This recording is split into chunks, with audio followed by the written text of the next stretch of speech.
আসসালামু আলাইকুম সুপ্রিয় শিক্ষার্থী, আমি আসাদুল্লাহ। আজকে তোমাদের সামনে ইনশাল্লাহ ন্যারেশন নিয়ে আলোচনা করব। ন্যারেশন করতে গিয়ে তোমাদের সবচেয়ে বেশি প্রবলেম যেটা হয় সেটা হচ্ছে টেন্স চেঞ্জ করা। রিপোর্টেড স্পিচের মধ্যে যে সেন্টেন্সটা থাকে ওটা টেন্সটা চেঞ্জ করতে হয়, তোমরা সবাই জানো। শুরুটা আমি করছি তোমাদেরকে কোন টেন্স থাকলে কোন টেন্সে দিতে হয় সেই ব্যাপারে।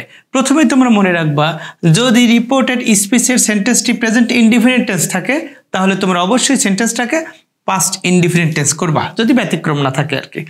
এরপরে যদি প্রেজেন্ট কন্টিনিউয়াস টেন্সে থাকে রিপোর্টেড স্পিচটি, অবশ্যই সেটাকে তোমরা পাস্ট কন্টিনিউয়াস টেন্সে নিয়ে আসবা। আবার যদি সেন্টেন্সটি থাকে প্রেজেন্ট পারফেক্ট টেন্সে তাহলে অবশ্যই তোমরা সেন্টেন্সটাকে পাস্ট পারফেক্ট টেন্সে নিয়ে আসবা। এরপরে যদি দেখো প্রেজেন্ট পারফেক্ট কন্টিনিউয়াস টেন্সে আছে রিপোর্টেড স্পিচটি, তাহলে তুমি অবশ্যই তাকে পাস্ট পারফেক্ট কন্টিনিউয়াস টেন্সে রূপান্তর করবা। তাহলে সহজে যদি বলা যায় প্রেজেন্টের চারটাই পাস্টের চারটাতে রূপান্তরিত হয়ে যাবে। কিভাবে? প্রেজেন্ট ইনডিফিনিট যাবে পাস্ট ইনডিফিনিটে, প্রেজেন্ট কন্টিনিউয়াস পাস্ট কন্টিনিউয়াসে, প্রেজেন্ট পারফেক্ট পাস্ট পারফেক্টে, present perfect continuous past perfect কন্টিনিউয়াসে। তাহলে প্রেজেন্টের চারটা পাস্টের পরবর্তী চারটা চলে গেল। এরপরে আসা যদি পাস্ট টেন্সে থাকে, পাস্টের ইনডিফিনিটে যদি থাকে তাহলে তোমরা এটাকে পাস্ট পারফেক্ট টেন্স করবা। আবার যদি পাস্ট কন্টিনিউয়াস টেন্সে থাকে তাহলে পাস্ট পারফেক্ট কন্টিনিউয়াস টেন্সে রূপান্তর করবা। এই ছয়টাই মূলত চেঞ্জ হয়। এখন তোমরা বলতে পারো তাহলে যদি সেন্টেন্সটা পাস্ট পারফেক্ট টেন্সে থাকে নো চেঞ্জ করার দরকার নেই। আবার যদি পাস্ট পারফেক্ট কন্টিনিউয়াস টেন্সে থাকে তবুও চেঞ্জ করার দরকার নেই। আবার যদি ফিউচার টেন্সে থাকে, আগেই বলেছি পাস্ট টেন্সে রূপান্তর করতে হয়। তাহলে ফিউচার টেন্স মানে কি? শ্যাল উইল, শ্যাল থাকলেও তুমি উড লিখবা, উইল থাকলেও উড দিবা। আশা করি বুঝতে পারছো। এবার আসো আমরা উদাহরণ দেখি। ন্যারেশনের উদাহরণে যাওয়ার আগে পার্সন পরিবর্তন সম্পর্কে আমাদের একটু জানা দরকার। আসো আমরা একটু খেয়াল করি। রিপোর্টেড স্পিচ এর ফার্স্ট পার্সন রিপোর্টিং ভার্বের সাবজেক্টকে ফলো করে। এখন কেউ বলতে পারে যে স্যার রিপোর্টেড স্পিচ কি আর রিপোর্টিং ভার্বটা কি? আসলে রিপোর্টেড স্পিচটি হচ্ছে ইনভার্টেড কমা এর ভেতরে যে সেন্টেন্সটা থাকে এটাকে রিপোর্টেড স্পিচ বলে। আর ইনভার্টেড কমা এর বাহিরে দেখো Sadia said to me, inverted কমার বাইরে যেটা থাকে সেটাকে রিপোর্টিং ভার্ব বলে। তবে তোমরা মনে রাখবা রিপোর্টিং ভার্বটা কিন্তু ইনভার্টেড কমার আগেও থাকতে পারে পরেও থাকতে পারে। অর্থাৎ এখানে সেন্টেন্স আছে Sadia said to me I will help you tomorrow, সেন্টেন্সটা এমনও থাকতে পারতো ইনভার্টেড কমার ভিতরে আছে I will help you tomorrow Sadia said to me.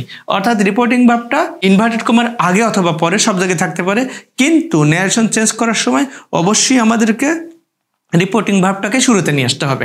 যাই হোক, আমরা মূল কথায় আসি। রিপোর্টেড স্পিচ এর ফার্স্ট পার্সন রিপোর্টিং ভার্বের সাবজেক্টকে ফলো করে। আবার রিপোর্টেড স্পিচের সেকেন্ড পার্সন রিপোর্টিং ভার্বের অবজেক্টকে ফলো করে। কিন্তু রিপোর্টেড স্পিচের থার্ড পার্সন এর কোনো চেঞ্জ হয় না। একটু উদাহরণ দেখে আসো। Sadia said to me, Sadia আমাকে বলল আই উইল হেল্প ইউ। দেখো I first person, you second person. কি বলেছিলাম? রিপোর্টেড স্পিচের ফার্স্ট পার্সন রিপোর্টিং ভার্বের সাবজেক্টকে ফলো করবে, রিপোর্টেড স্পিচের সেকেন্ড পার্সন রিপোর্টিং ভার্বের অবজেক্টকে ফলো করবে। তাহলে এটার উত্তর কি হবে? ইনডাইরেক্ট করলে কি হবে? Sadia told me that. এখন টোল্ড কালে হলো সেড টু, এরপরে যদি অবজেক্ট থাকে তাহলে টোল্ড লিখা যেতে পারে। আর টোল্ড কেউ না লিখে যদি সেড টু লেখা অসুবিধা নেই। আর ইনভার্টেড কমা ঠিকই মূলত দ্যাট বসেছে। এগুলো নিয়ে মূলত সামনে আলোচনা করা হবে। মূল কথা হচ্ছে পার্সন চেঞ্জ কেমনে করতে সেটা আমি দেখাচ্ছি তোমাদেরকে। তোমরা খেয়াল করো, আই সাদিয়াকে ফলো করছে, সাদিয়া যেহেতু মেয়ে এই কারণে শি হয়ে গেছে। আর ইউ রিপোর্টিং ভার্বের অবজেক্ট অর্থাৎ মিকে ফলো করছে, এখানে ইউটা মি হয়ে গেছে। তাহলে টোটাল কি দাঁড়ালো? Sadia told me that she would, উইলের পরিবর্তে উড হয়েছে, she would help me the next day. আশা করি বুঝতে পেরেছ। দেখো আই ফার্স্ট পার্সন থাকার কারণে সাদিয়াকে ফলো করে শি হয়ে গেছে, ইউ সেকেন্ড পার্সন থাকার কারণে মিকে ফলো করে মি হয়ে গেছে। আর একটা উদাহরণ দেখো, সেটা হচ্ছে থার্ড পার্সন যদি থাকে। আই সেড টু ইউ, আমি তোমাকে বলেছিলাম he is an honest man. এখানে দেখো থার্ড পার্সন আছে, তাহলে এটা কোনো চেঞ্জই হবে না। উত্তরটা কি হবে? I told you that he was an honest man. ইজটা ওয়াজ হয়েছে মূলত চেঞ্জ এর কারণে। এখন তোমাদের প্রশ্ন হতে পারে যে স্যার আপনি টুমোরোকে দ্য নেক্সট ডে লিখলেন কেন, অথবা দ্য ফলোয়িং ডে লিখতে চাচ্ছেন কেন বা লিখতে বলেন কেন?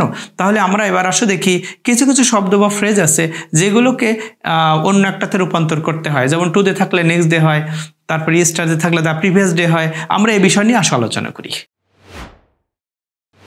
ডিরেক্ট থেকে ইনডাইরেক্ট করার সময় যে ফ্রেজ বা শব্দগুলোকে পরিবর্তন করতে হয় সেই ফ্রেজ বা শব্দগুলো হলো, দেখো যদি দিস থাকে তাহলে তোমাকে দ্যাট দিতে হবে, দিজ অর্থাৎ প্লুরাল যদি থাকে দোজ দিতে হবে, আবার হেয়ার থাকলে দেয়ার দিতে হবে, অ্যাগো থাকলে বিফোর দিতে হবে, কাম থাকলে গো দিতে হবে। সব ক্ষেত্রে না, সব ক্ষেত্রে যে কাম থাকলে গো দিতে হবে এমন কোনো কথা নেই।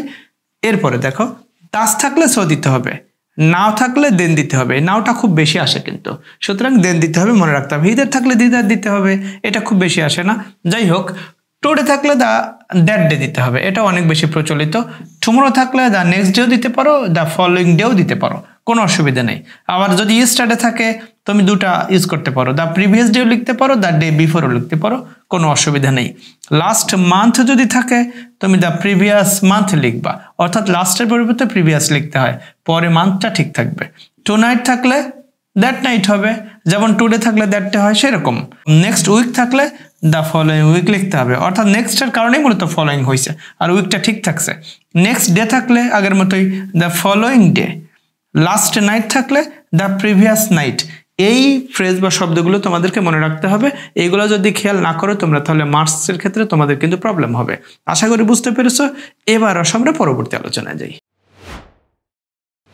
এবার আসো আমরা উদাহরণগুলো দেখি। বিভিন্ন টেন্সে রূপান্তর হচ্ছে কিভাবে, উদাহরণটা দেখো। প্রথম উদাহরণটা হলো, আমি তোমাদেরকে প্রথমে বলেছিলাম যে যদি প্রেজেন্ট ইনডিফিনিট টেন্স থাকে রিপোর্টেড স্পিচ তাহলে পাস্ট ইনডিফিনিট টেন্স হয়ে যায়। সিরিয়ালি আমি 6টাই দিব। উদাহরণ দেখো তোমরা। হি সেড টু মি, এইটাকে আমি সিরিয়ালি ঠিক রাখছি। He said to me I always pray for you. দেখো আই অর্থাৎ প্রেজেন্ট টেন্সে আছে, এটাকে আমি যখন চেঞ্জ করব রিপোর্টেড স্পিচটা অবশ্যই পাস্ট টেন্সে চলে যাবে। হি টোল্ড মি, সেড টু থাকলে টোল্ড হয়ে যায়। তোমরা সবাই জানো, কেউ যদি টোল্ড না লিখে সেড টু লিখতে চায় তো ও লিখতে পারে, কোনো অসুবিধা নেই। তাহলে হি টোল্ড মি দ্যাট, এটুকু সব ক্ষেত্রেই কমন। ইনভার্টেড কমার পরিবর্তে দ্যাট লিখছি, এটা বললাম, এরপর আর বলবো না। দেখো তাহলে হি said to me, I first person হওয়ার কারণে হি হয়েছে, তোমরা বুঝছো। আমার বলার উদ্দেশ্য হচ্ছে I always pray for you present টেন্সে আছে, he always prayed for me past টেন্সে চলে গেছে, এটাই মূলত উদ্দেশ্য। আর ইউটা মূলত সেকেন্ড পারসন মিকে ফলো করার কারণে মি হয়ে গেছে। এরপরে দেখো, যদি সেন্টেন্সটি প্রেজেন্ট কন্টিনিউয়াস টেন্স থাকে তাহলে পাস্ট কন্টিনিউয়াস টেন্স আমি বলেছিলাম। দেখো দ্বিতীয় উদাহরণটা কি, হি সেড টু মি, সে আমাকে বলেছিল আই এম প্লেইং নাও, আমি এখন খেলতেছি। তাহলে যখন চেঞ্জ করবো হি said to me, he told me, common, এটা ঠিক থাকলো। আই এম প্লেইং নাও, এটা টেন্সটা চেঞ্জ হয়ে কি হয়েছে, হি ওয়াজ প্লেইং দেন। নাও থাকলে দেন হয়, তোমাদেরকে তো কিছু ফ্রেজ থাকলে কিছু ফ্রেজে রূপান্তর করতে হবে বা চেঞ্জ করতে হবে বলেছিলাম। নাও থাকলে দেন হয় বলেছিলাম, এখানে নাওয়ের পরিবর্তে দেন হলো। মূল ব্যাপার হচ্ছে আই এম প্লেইংটা ওয়াজ প্লেইং হয়ে গেছে, অর্থাৎ প্রেজেন্ট কন্টিনিউয়াসটা পাস্ট কন্টিনিউয়াস টেন্স হয়ে গেছে, এটাই মূলত মেসেজ। এরপরে দেখো he said to me I have done, অর্থাৎ সেন্টেন্সটা আছে প্রেজেন্ট পারফেক্ট টেন্সে। রূপান্তর কি হবে, হি told me that he had done his homework. প্রশ্ন ছিল হি said to me I have done my homework, উত্তর কি হবে, হি told me that he had done his homework. এখানে মাইটা ফার্স্ট পারসন, হিকে ফলো করবে, হির অবজেক্টিভ ফর্ম হিজ, এই কারণে হিজ হয়েছিল। আশা করি বুঝতে পেরেছো। এরপরে দেখো, যদি সেন্টেন্সটা প্রেজেন্ট পারফেক্ট কন্টিনিউয়াস টেন্সে থাকে, যেমন হি said to me he has been living here for 10 years, সে এখানে বসবাস করতেছে 10 বছর যাবত, অর্থাৎ সেন্টেন্সটি প্রেজেন্ট পারফেক্ট কন্টিনিউয়াস টেন্সে আছে। তুমি এটাকে রূপান্তর করবা কিভাবে, পাস্ট পারফেক্ট কন্টিনিউয়াস টেন্সে। তাহলে চেঞ্জ হয় কি হবে, হি told me that he had been living here, here থাকলে দেয়ার হয়ে যায়, তোমরা সবাই জানো, আগে বলেছিলাম। আমার মূল কথা হচ্ছে হ্যাজ বিন লিভিংটা হ্যাড বিন লিভিং হয়ে গেছে, হেয়ার কারণে দেয়ার হয়েছে, বাকি কোনো চেঞ্জ হয়নি। এরপর দেখো, যদি সেন্টেন্সটি পাস্ট টেন্সে থাকে তাহলে পাস্টে মূলত দুটো চেঞ্জ হয়, একটা হচ্ছে পাস্ট ইনডিফিনিট, একটা হচ্ছে পাস্ট কন্টিনিউয়াস। যদি পাস্ট ইনডিফিনিট টেন্সে থাকে তাহলে আমি বলেছিলাম পাস্ট পারফেক্টে চলে যায়। দেখো he said to me he went there yesterday, তাহলে এটা কি হচ্ছে, চেঞ্জ হয়, he told me that he went there past tense, he had gone there past পারফেক্টে চলে গেছে। বলেছিলাম যে যদি পাস্ট ইনডিফিনিট টেন্স থাকে পাস্ট পারফেক্টে চলে যায়। দেখো ওয়েন্টটা হ্যাড গন হয়ে গেছে, আর ইয়েস্টারডেটা দ্য প্রিভিয়াস ডে হয়ে গেছে, ওই ফ্রেজ চেঞ্জ হয় সেই অনুযায়ী। এরপর দেখো, মানে সেন্টেন্সটা যদি পাস্ট পারফেক্ট টেন্স থাকে তাহলে কিন্তু কোনো চেঞ্জ হয় না। এখানে দেখো কি লেখা হয়েছে, he said to me he had bought a car the last month. দেখো চেঞ্জ হয়নি, কিন্তু he told me that he had bought bought a car the previous month, অর্থাৎ কোনো চেঞ্জ হয়নি। আমি এখানে মিস্টেকেনলি যে উদাহরণটা দেইনি সেটা হচ্ছে যদি সেন্টেন্সটা পাস্ট কন্টিনিউয়াস টেন্সে থাকে তাহলে সেন্টেন্সটা চেঞ্জ হয়ে হবে পাস্ট পারফেক্ট কন্টিনিউয়াস টেন্স। যেমন একটা উদাহরণ দিচ্ছি, হি said to me that I was going to Dhaka previous day, তাহলে এই সেন্টেন্সটাকে যদি তুমি চেঞ্জ করো কি হবে, হি told me that he had been going to Dhaka the previous day, অর্থাৎ পাস্ট কন্টিনিউয়াসটা পাস্ট পারফেক্ট কন্টিনিউয়াসে রূপান্তর হয়ে যাবে।